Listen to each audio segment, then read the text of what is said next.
Corso, Switzerland, May 13, 2008. A 46-room estate overlooking the glassy blue surface of Lake Geneva, surrounded by terraced vineyards and mountains high enough to make you feel like the rest of the world doesn't exist.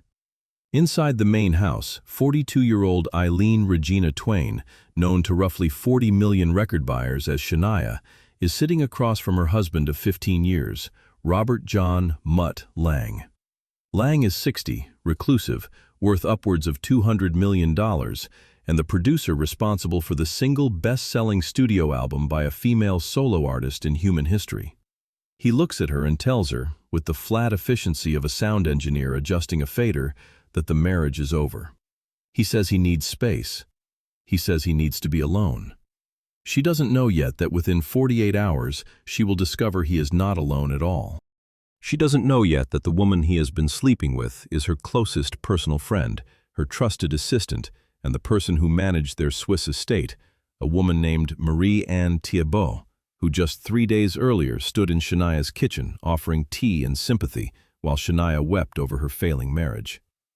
She doesn't know yet that a tick bite she suffered while horseback riding in Virginia 5 years earlier has been quietly chewing away at her vocal nerves, and that within months her voice will seize up completely, leaving her unable to sing a single clean note for over a decade. And she certainly doesn't know yet that 3 years from now, in a twist so absurd that no Hollywood screenwriter would dare pitch it, she will end up marrying Marie-Anne's ex-husband, the very man who uncovered the hotel receipts and broke the news. Welcome to Country Mysteries. She was born Eileen Regina Edwards on August 28, 1965, in Windsor, Ontario. Her biological father, Clarence Edwards, walked out before she turned 2, leaving her mother Sharon with 3 young girls and 0 financial safety net. Sharon moved the family north to Timmins, a gold mining and timber town 400 miles north of Toronto, where winter lasts 7 months and the temperature regularly drops to 40 below zero. In Timmins, Sharon married Jerry Twain, a full-blooded Ojibwe man who legally adopted the girls. Jerry was a hard-working man who cleared brush and worked timber lines, but he also had a volatile temper fueled by alcohol and financial desperation. The Twain household was not just poor, it was violently unstable. Shania would later recall cold winter nights when there was no food in the house, days when her school lunch consisted of what she called poor man's sandwiches, which was literally 2 slices of dry bread smeared with mayonnaise. "I would hide in the bathroom at school so nobody would see me eating plain bread," she wrote in her 2011 memoir, From This Moment On. "Or I'd just pretend I wasn't hungry." Music wasn't a hobby in the Twain house. It was an emergency escape hatch. By age 8, her mother was waking her up at midnight, bundling her into a coat, and dragging her to local bars and Legion halls to sing with the house band after the alcohol service had stopped. The bar owners would clear the liquor bottles off the tables, bring out the 8-year-old girl in hand-me-down clothes, and let her sing for tips. And honestly, if you want to understand why Shania Twain later held stadium crowds of 80,000 people in the palm of her hand without blinking, it started in those smoke-filled Timmins taverns at 2 in the morning. When your childhood stage is a sticky linoleum floor surrounded by drunk minors who would rather be drinking than listening to a kid sing cover tunes, a stadium in Dallas doesn't feel particularly intimidating. Not much of a choice, all things considered. Then came the morning of November 1st, 1987. Shania was 22 years old, living in Toronto and trying to launch a country career, when the phone rang. A logging truck had slammed into her parents' car on a remote Highway 101 outside Timmins. Both Jerry and Sharon were killed instantly. Just like that, the music stopped. Shania moved back to Northern Ontario, took custody of her younger brothers Mark and Daryl and her sister Carrie Ann, and took a job singing 5 nights a week at the Deerhurst Resort in Huntsville, Ontario. She put on a sequined gown, sang Las Vegas-style show tunes, managed the family budget, and paid off her parents' debts. "I felt like my youth had ended in a single afternoon," she told an interviewer years later. "Suddenly, I wasn't an aspiring artist anymore. I was a mother of 3 at 22. What she didn't realize while singing pop standards to tourists at Deerhurst was that her demo tape was already making its way down to Nashville. The road out of Timmins had been long, brutal, and paved with tragedy, but the people in Tennessee who were about to sign her had no idea what kind of steel was sitting inside that 25-year-old girl.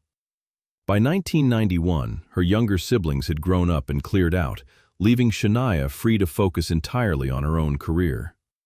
She put together a raw demo tape containing her own original songs and sent it to every label address she could find in Nashville. The tape landed on the desk of Dick Frank, an executive at Mercury Nashville. Frank was impressed enough by her voice and her striking appearance to fly up to Ontario to see her perform at Deerhurst. Within weeks, she was in Tennessee signing a contract with Mercury. The label's executives, however, had very specific ideas about what to do with her. The first thing they suggested was a name change. Eileen Edwards didn't sound like a country star. She chose Shania, an Ojibwe word meaning "I'm on my way," in honor of her stepfather Jerry's heritage. Her self-titled debut album, released on April 20, 1993, was a conventional, paint-by-numbers Nashville product. The label hired veteran session musicians, gave her songs written by established Music Row songwriters, and kept her own compositions off the record. The album stalled at number 67 on the Billboard country charts and sold a meager 100,000 copies. To Nashville, Shania Twain was just another attractive female singer whose album would be in the bargain bin by Christmas. Nashville label bosses spent tens of thousands of dollars telling a woman who had survived Northern Ontario timber camps how to sound authentic, and then handed her a pile of generic songs written by men who had never left Music Row. That decision would have killed her career right there, if not for a man sitting 6,000 miles away in a recording studio in London. Robert John Mutt Lange was 54 years old, South African-born, and quite simply one of the most successful rock producers on the planet. He had produced AC/DC's Back in Black, an album that has sold over 50 million copies, as well as Def Leppard's Pyromania and Hysteria, and Bryan Adams' Waking Up the Neighbors. Lange was a notorious perfectionist who spent months tweaking single snare drum sounds, lived in complete isolation, and almost never gave interviews. In the spring of 1993, Lange was watching country music videos on CMT in his London home when he saw the video for Shania's debut single, What Made You Say That? He didn't just hear a country singer. He heard a pop-rock crossover superstar hiding beneath generic Nashville arrangements. He got her phone number from Mercury, called her out of the blue, and offered to write and produce her next album. Shania didn't even know who Mutt Lange was when she took the call. "He called me up and said he loved my voice," Shania later recalled in her docuseries Why Not? "I had no idea he had produced AC/DC or Def Leppard. I just knew he sounded like someone who actually understood what I wanted to do." They met in person for the first time in June 1993 at the Fanfare Festival in Nashville. The chemistry was instant, both musically and personally. They locked themselves in studios from Nashville to London, co-writing dozens of songs that blended traditional country storytelling with massive stadium rock electric guitar hooks and pop vocal harmonies. 6 months after their first meeting, on December 28, 1993, Shania Twain and Mutt Lange were married at the Deerhurst Resort in Ontario, the very place where she had sung to keep her siblings fed. It was a partnership that would revolutionize the entire music industry. But as Shania would learn years later, living with a man who demands total perfection in the studio means living with a man who demands total control everywhere else too. And that control was about to be put to the test. On February 7, 1995, Mercury Records released Shania Twain's second album, The Woman in Me. From the very first guitar riff of the lead single, Any Man of Mine, it was clear that country music was never going to be the same again. The song smashed traditional country conventions. It featured stomping rock drums, a heavy fiddle hook, and lyrics that explicitly demanded a man respect his woman on her terms. The music video featured Shania in jeans and a cropped top, showing her midriff, a move that scandalized traditionalists in Grand Ole Opry circles. Certain conservative radio station programmers refused to play the video, calling it too pop and inappropriate for family country audiences. Nashville executives spent 40 years trying to break country music into global pop markets, but when a Canadian woman actually did it by showing her belly button, they nearly called a town hall meeting to complain. The audience, however, didn't care about Music Row's moral panic. The Woman in Me went straight to #1 on the Billboard Country Albums chart, spawned 4 consecutive #1 country singles, and went on to sell over 12 million copies worldwide. It won the Grammy Award for Best Country Album in 1996, making Shania the biggest new star in North America. And yet, The Woman in Me was just the warm-up act. On November 4, 1997, Shania and Mutt released Come On Over. It is difficult to overstate the commercial hurricane that was Come On Over. Mutt Lange spent nearly 2 years perfecting the record, recording separate country and pop mixes for international markets. Every single one of the album's 16 tracks was co-written by Shania and Mutt. 12 of those 16 tracks were released as singles. Man, I Feel Like a Woman, That Don't Impress Me Much, You're Still the One, From This Moment On. Song after song dominated radio stations across the globe. Come On Over stayed in the top 10 of the Billboard 200 chart for 54 weeks. It went on to sell over 40 million copies worldwide, securing its place in the Guinness Book of World Records as the best-selling studio album by a female solo artist in human history and the best-selling country album of all time. In 3 years, Shania Twain sold more albums than Elvis Presley or 2000-era pop icons. But back in Switzerland, the walls around her life were quietly closing in. By 1999, Shania was on a world tour that filled arenas from Sydney to London. She was performing in leopard print outfits, backed by state-of-the-art lighting rigs, bringing country music to millions of fans who had never listened to a steel guitar in their lives. At the 1999 Grammy Awards, she took home 2 more trophies and performed Man, I Feel Like a Woman in a black velvet corset, thigh-high boots and choker, an iconic image that cemented her status as a global pop culture phenomenon. She had achieved everything a musician could dream of: fame, fortune, critical acclaim, and complete creative freedom. But behind the diamond-certified plaques and the stadium lights, Mutt Lange was quietly engineering a life of total isolation for both of them, a life that would soon become a prison. Following the staggering global success of Come On Over, Mutt Lange did what Mutt Lange always did when the world got too loud. He retreated completely. In 1999, the couple purchased a massive historic estate called Château de Sully in Corso, Switzerland, right on the shores of Lake Geneva. The property featured 46 rooms, vast private gardens, and an unobstructed view of the Swiss Alps.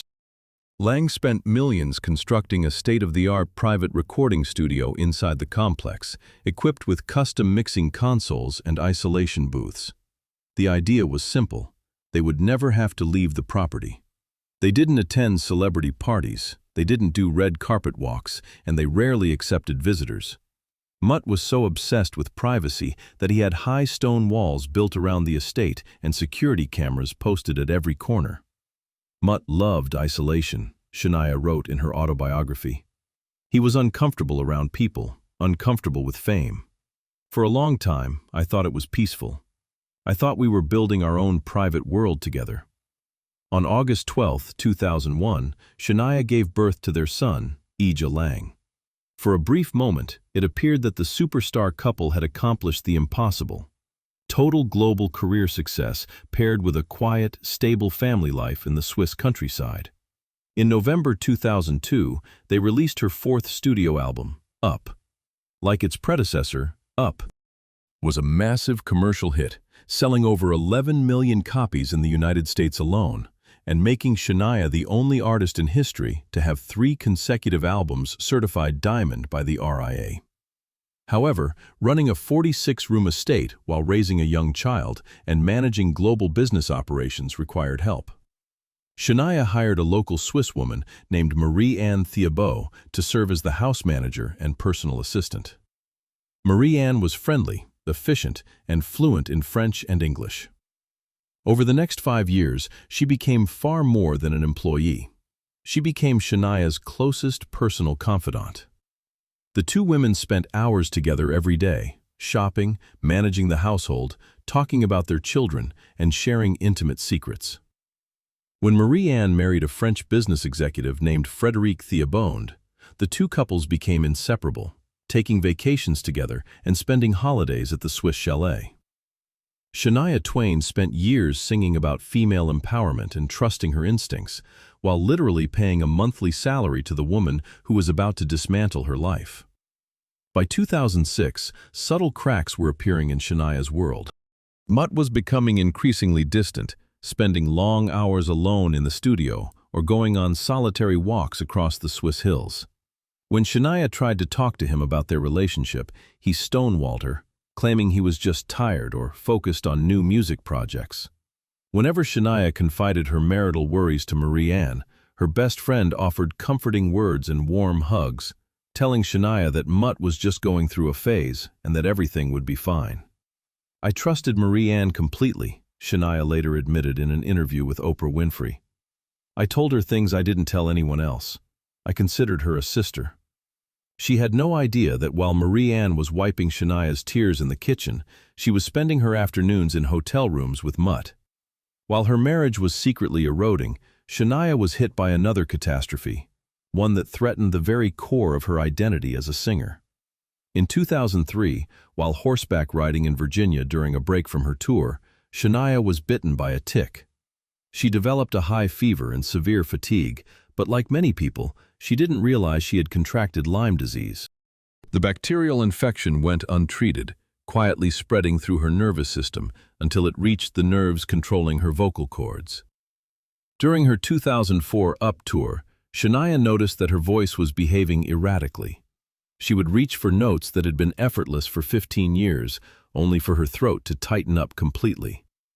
"I was on stage and suddenly my voice would just disappear," she said in a 2019 interview. "I had no idea what was happening. I thought I was losing my mind, or that I was just exhausted. Doctors couldn't tell me what was wrong."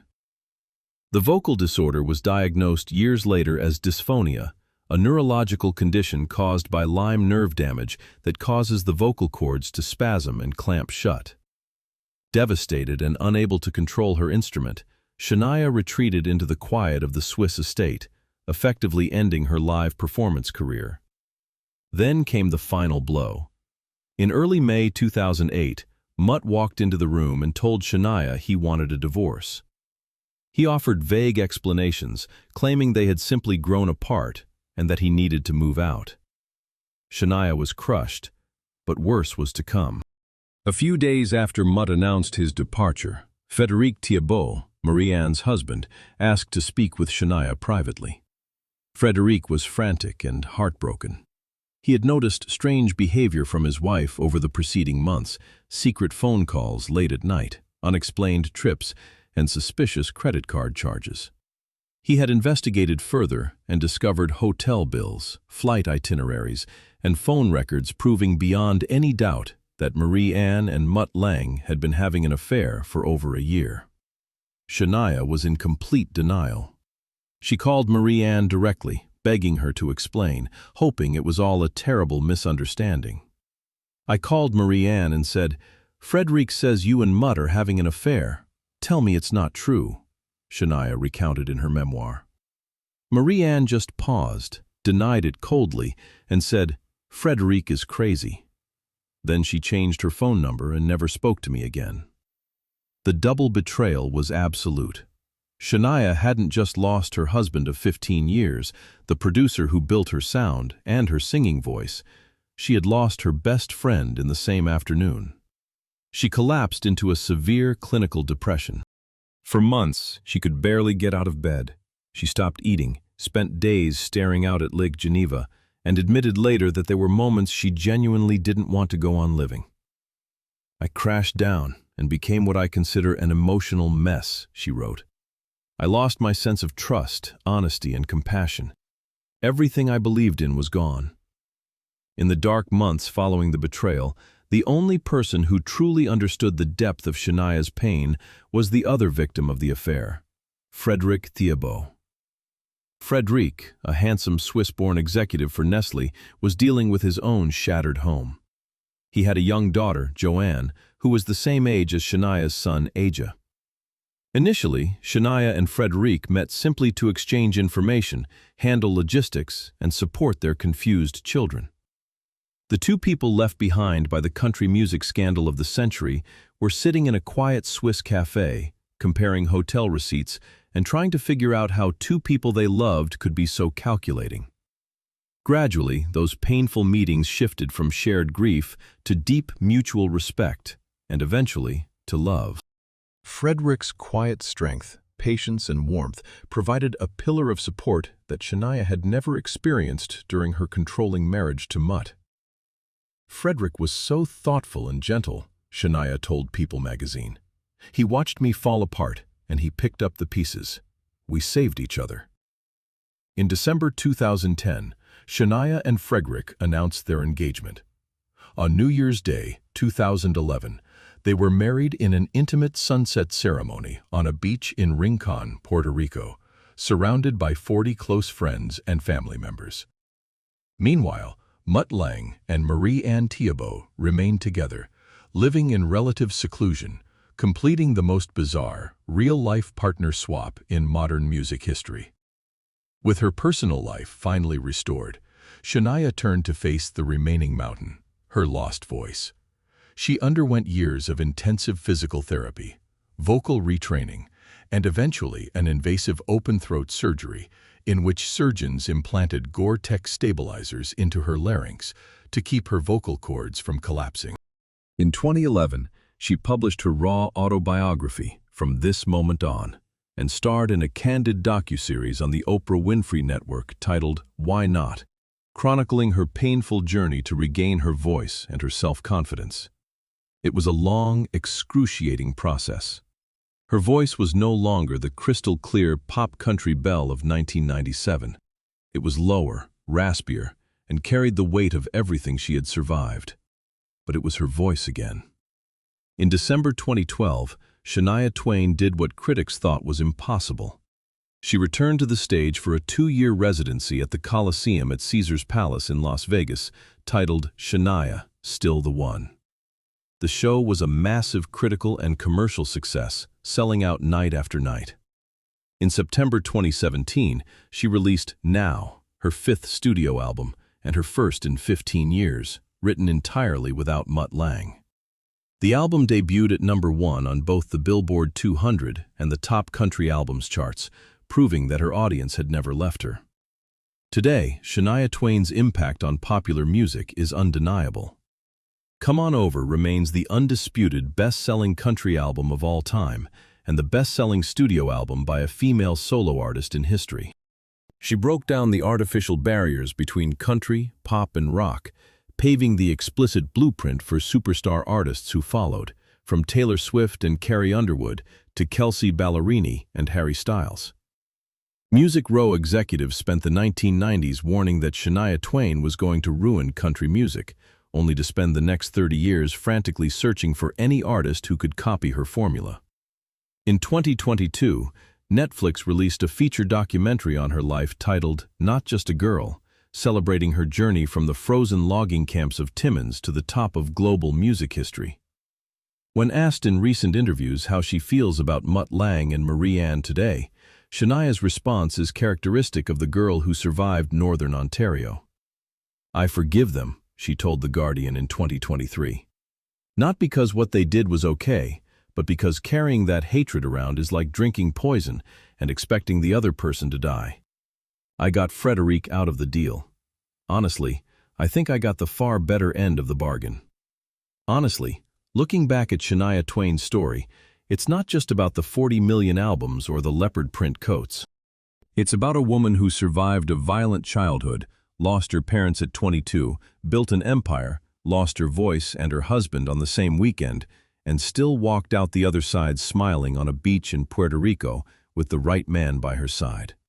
At least in my opinion, that makes her tougher than any outlaw singer Nashville ever produced. If you enjoyed this episode of Country Mysteries, hit that like button, Leave a comment letting me know your favorite Shania song, and don't forget to subscribe. Next time on Country Mysteries, Stringbean, the Grand Ole Opry legend who hid hundreds of thousands of dollars in cash inside his chimney, and the terrifying night two men came to take it. I'm Roman. Thanks for watching.